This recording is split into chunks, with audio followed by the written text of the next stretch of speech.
My step-brother Mark, a man who wore his arrogance like a crown, sat on the witness stand. A faint smirk played on his lips as he answered the prosecutor's final question with dismissive ease. He thought he had won. He leaned back, confident. But then the judge's gavel struck the wood with a sound like a breaking bone. Her voice was steel. "Ms. Hayes, the court is ready to view Exhibit 7." I watched Mark's eyes widen as the large courtroom monitor flickered to life. He saw the familiar hallway of our home. He saw his own hand. And then he saw the belt tightening. The smirk on his face didn't just fade. It shattered. It was replaced by a raw, primal terror, a look of pure, unadulterated disbelief as his carefully constructed world crumbled into static. 6 months earlier, that same smirk had been firmly in place. We were at a formal dinner at the home of my stepfather, a well-connected corporate lawyer who lived for appearances. He was trying to impress a senior partner from his firm, a man named Mr. Allister, who just so happened to be a potential mentor for my own career in digital forensics. The air was thick with forced pleasantries and the clinking of silverware. Of course, the conversation eventually turned to my boring tech job. Mark, ever the center of attention, seized the moment. He let out a condescending sneer. "Oh, Gracie? She just plays with computers, probably watching cat videos all day." He paused for effect, ensuring he had the table's full attention. "Not exactly solving any Irreal cases, are you, Gracie? More like Gracie's game hour instead of serious work." A wave of polite, cutting laughter rippled around the table. My stepmother joined in, a high-pitched titter of amusement. My own father. He just looked away, studying his wineglass as if it held the secrets of the universe. It was the same silence he'd offered 100 times before, whenever it was easier to ignore me than to defend me. Across the table, Mr. Allister's cordial expression tightened. He gave me a brief, searching look. A look that questioned everything my stepfather had told him about me. A look that said, "Is this the caliber of professional I'm considering?" The heat of humiliation crept up my neck. A familiar burn. But beneath it, something new and cold was taking root. It was the quiet, simmering fury of a professional whose credibility had just been torpedoed by the family fool. It wasn't just an insult this time. It was a tangible loss, a professional opportunity poisoned by his childish need to feel superior. And by a family that co-signed his every cruelty with their laughter and their silence. He chuckled, thinking it was just another joke at my expense, a casual belittling in front of my own family. He had no idea he'd just belittled me in front of the one man who had to review my unit's most sensitive digital evidence. To understand the reckoning that followed, you have to understand the two lives I was living.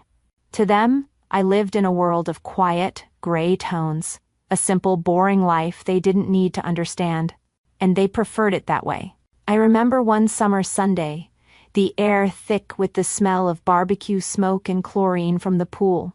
Mark was holding court on the patio, spinning an exaggerated tale about closing a minor sales deal. He made it sound like he'd single-handedly negotiated world peace. My stepmother, a woman whose approval was the sun in Mark's personal solar system, clapped her hands together with delight. "Oh, Mark," she beamed. "You're just a natural-born leader." He soaked it in, puffing up his chest as the family nodded in agreement. It was a scene I'd watched play out in 1,000 different ways, a performance of praise for an achievement that was, at best, mundane. Later, I made the mistake of trying to share a piece of my own world. I mentioned very quietly that my team and I had just wrapped up a major operation. It was codenamed Project Nightingale. We'd successfully traced and neutralized a sophisticated ransomware attack that had come dangerously close to crippling a national infrastructure system. For a moment, there was silence. My father, a man who had perfected the art of passive disinterest, just gave a slow, dismissive nod, his eyes already drifting back toward the grill. My stepmother offered a tight, polite smile. "Oh, that's nice, dear," she said, her tone dripping with condescension. "But you know, Mark is so good with ul people-y. Your work, well, it's so quiet. Does it even pay well?" The conversation was over before it began. My achievement brushed aside, as if it were a speck of dust on their perfect afternoon. That was the narrative they saw. Gracie, the quiet girl with the confusing computer hobby. But my reality was a world away from their sun-drenched patio. My world was a dimly lit, secure operations center.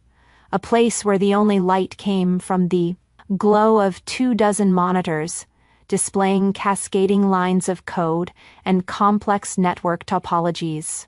The air hummed with the silent tension of immense responsibility. Here, I wasn't quiet. I was in command. I led a small, elite team of federal cybercrime investigators, and we were hunting ghosts in the machine. One night, while tracking a sophisticated international dark web syndicate, a critical anomaly flashed on my screen. It was a hidden backdoor, a signature I recognized instantly. "It's an apt group," I said, my voice cutting through the focused silence. "They're using a zero-day exploit. Initiate Black Mirror protocol." My team moved without a word, their actions a symphony of synchronized efficiency. I saw the deep respect in their eyes, the trust they placed in my judgment.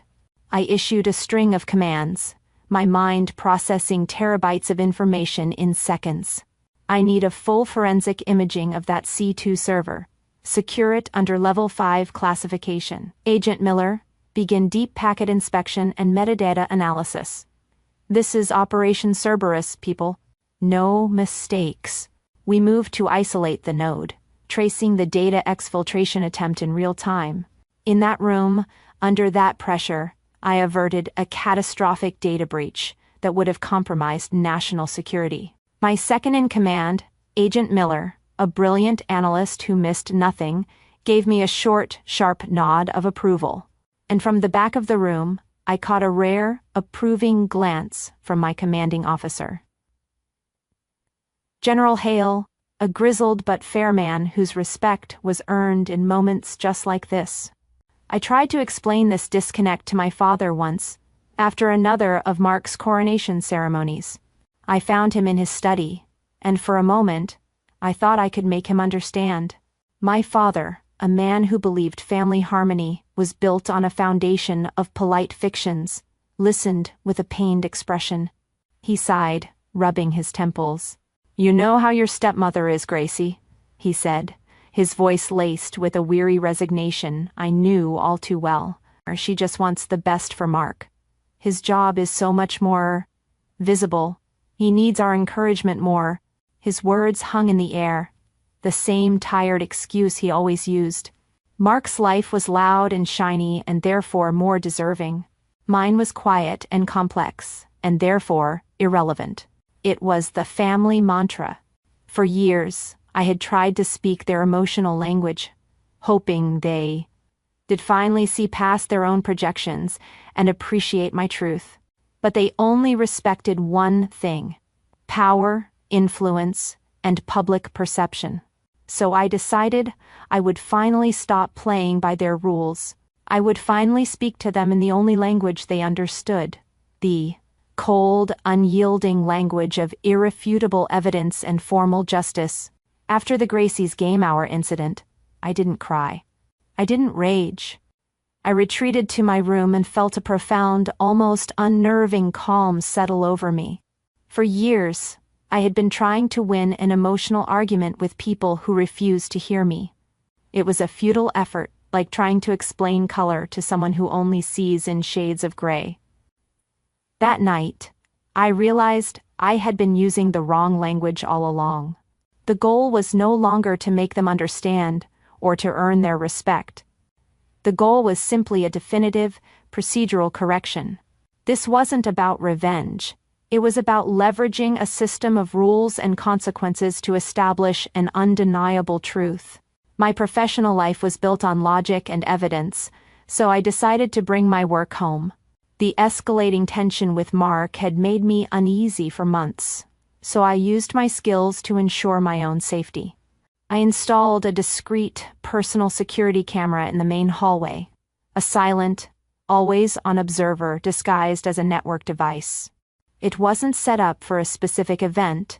It was a general precaution. I then initiated what I logged as an internal review of my home network's security vulnerabilities, which allowed me to subtly scan for any digital footprints that might corroborate a pattern of behavior from Mark. Every action was deliberate, documented, and meticulously planned. The strategy was passive, a quiet gathering of data until an undeniable incident occurred. I knew a single video clip wasn't enough. It had to be legally unimpeachable. I had coffee with my colleague, Agent Miller, and presented him with a hypothetical case study. I described a scenario involving a domestic dispute and the challenges of ensuring digital evidence, like footage from a personal camera, would hold up in court. We talked for an hour about the precise chain of custody required, about metadata, verification, and the importance of a detailed, contemporaneous log. He gave me his professional opinion, confirming every step of the meticulous plan I had already formed in my mind. He had no idea he was helping me build a cage. My plan was multi-layered. When the time came, I would not just present the evidence, I would present a perfectly prepared case. I would have the legally logged footage, the authenticated timestamps, and a complete chain of custody report. I would file a formal police report detailing not just the physical assault, but the long, exhausting pattern of psychological abuse and harassment. I even discussed with Miller the best methods for obtaining a court order for discovery of electronic communications, ensuring no stone would be left unturned. Every protocol was triple-checked, every legal precedent reviewed. The trap was set. The monitoring system was installed, disguised as part of my everyday tech setup. The protocols were reviewed, the legal precedents triple-checked. The trap was laid, not for a casual catch, but for a definitive, undeniable revelation. They had no idea their constant disregard was only fueling my quiet resolve. And they had no idea they were about to enter my world, by my invitation, to witness my authority. The day of the hearing, the courtroom was a cathedral of silence. Sunlight streamed through the tall, arched windows, illuminating the lazy dance of dust motes in the air. I sat at the prosecution's table, my back straight, my hands folded calmly in front of me. I wore a simple, dark suit, the armor of a professional in her element. Across the room, in the front row of the gallery, sat my family. My step-parents radiated an aura of misplaced indignation, their expressions a mixture of annoyance and boredom. To them, this was all just a dramatic outburst, a family squabble I had foolishly escalated. They were here to perform their role as concerned parents, to put a stop to Gracie's latest cry for attention. And on the witness stand, my stepbrother Mark projected an image of aggrieved innocence. He was utterly out of his depth in a world governed by protocol and fact, yet he wore his confidence like a shield, occasionally glancing my way with that familiar patronizing smirk. The proceedings began, a slow, methodical construction of the truth. The prosecutor presented phone records, text messages, a digital tapestry of harassment. I gave my own testimony, my voice even and clear as I detailed the pattern of escalating psychological abuse. Through it all, Mark watched, shaking his head with a look of theatrical pity. Then, it was his turn. He was charming, of course. He was always charming. He painted a picture of a troubled, overly emotional stepsister, prone to exaggeration. He deflected every point with a casual wave of his hand, minimizing my fear, denying my reality. Gracie is sensitive, he drawled, his voice dripping with false concern. The lie was so smooth, so practiced, that I saw a few people in the gallery nod with sympathy. I watched him and saw every lie he'd ever told, every trophy he'd claimed that wasn't to his, Every time he'd twisted a story to make himself the hero and me the villain. He was performing the role of his life, and he believed the audience was his. Then the prosecutor, her voice flat and devoid of emotion, turned to the judge. The prosecution would like to present Exhibit C. The judge, a stern, unyielding woman who had watched the entire performance with sharp, intelligent eyes, gave a curt nod. The court will view the exhibit. A large monitor, previously dark, flickered to life. The entire courtroom turned to watch. The video was grainy, time-stamped, and brutally clear. It showed the hallway, our hallway. It showed me, my face pale and distressed, and then it showed Mark entering the frame, a cold smile on his face. His words were barely audible, a low, contemptuous murmur, but his malice was palpable. He pulled off his belt. The courtroom was utterly silent as they watched him tighten it around my throat. They saw my hands fly up, clawing at his. They saw my struggle, the desperate, silent fight for air. And then, they saw my body go limp, my hands falling to my sides.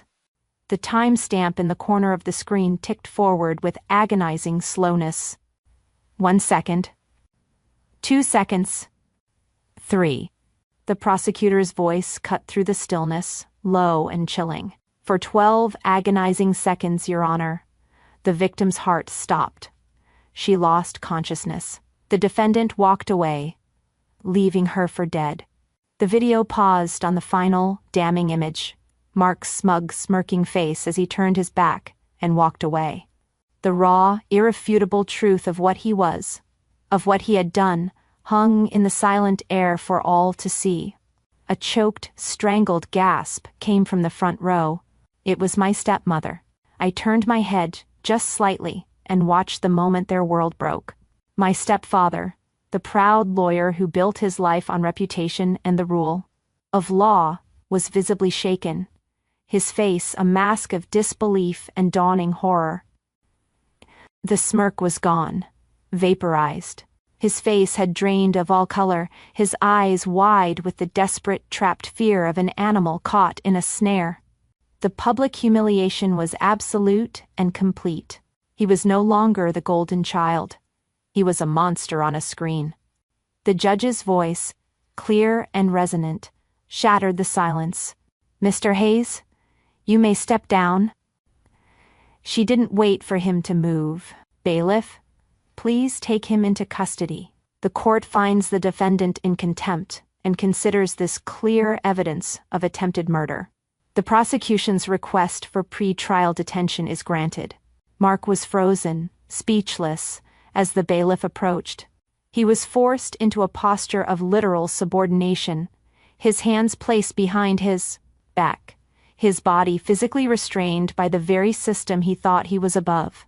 My father and step-parents had spent my entire life teaching me the importance of reputation, of appearances.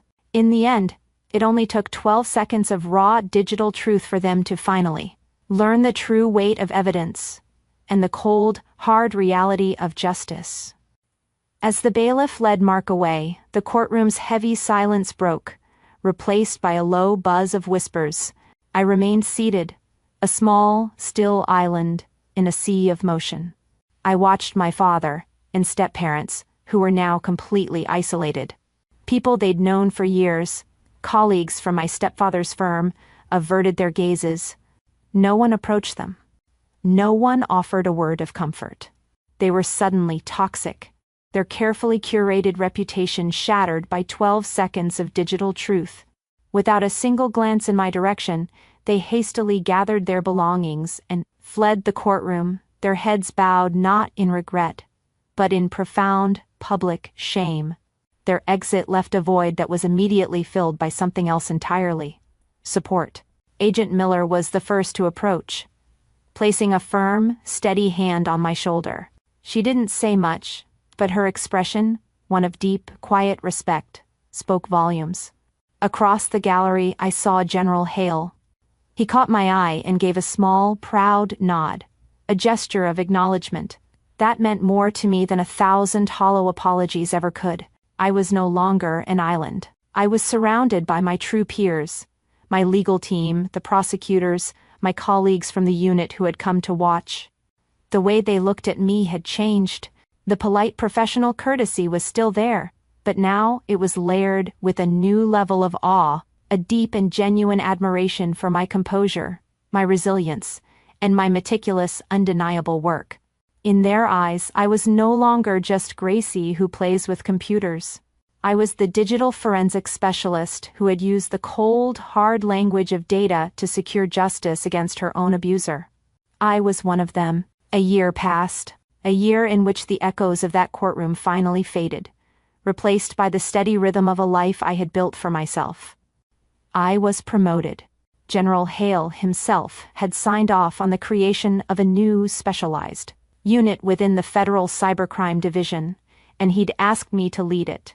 The project was codenamed Cerberus, a nod to the operation that had started it all. My name was now on a polished silver plaque outside a highly secure, state-of-the-art office. Mark, meanwhile, was serving a significant sentence for attempted murder and other charges. His life of entitlement, built on charisma and cruelty, had been permanently shattered. A public record of his crimes ensured that the world would now see him for exactly what he was. His legacy was a mugshot and a conviction number. My new authority wasn't just a title, it was a reality. I found myself standing at a podium at a national cybersecurity conference, addressing a packed auditorium of hundreds of the top professionals in my field.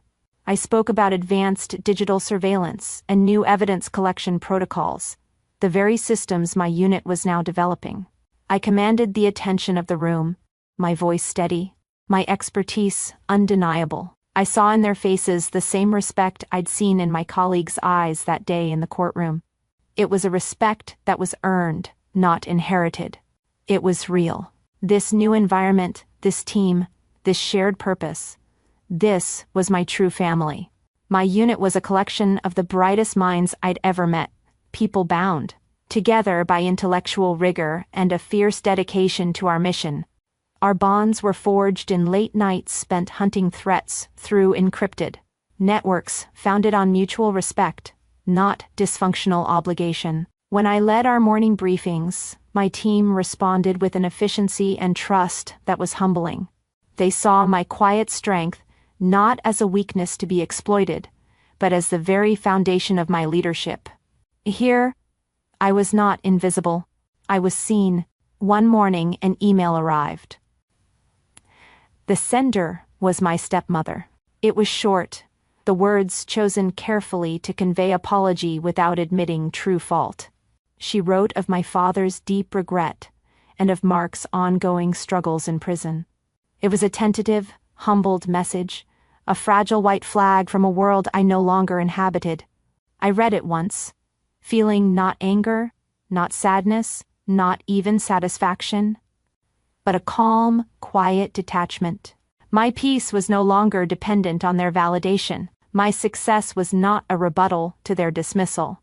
It was simply my own. I didn't reply. I moved my cursor over the message and clicked Archive. The email disappeared, a distant echo of a life I had fully and finally transcended. I turned back to my work, the glowing screens of my monitors reflecting a future that was mine and mine alone to build.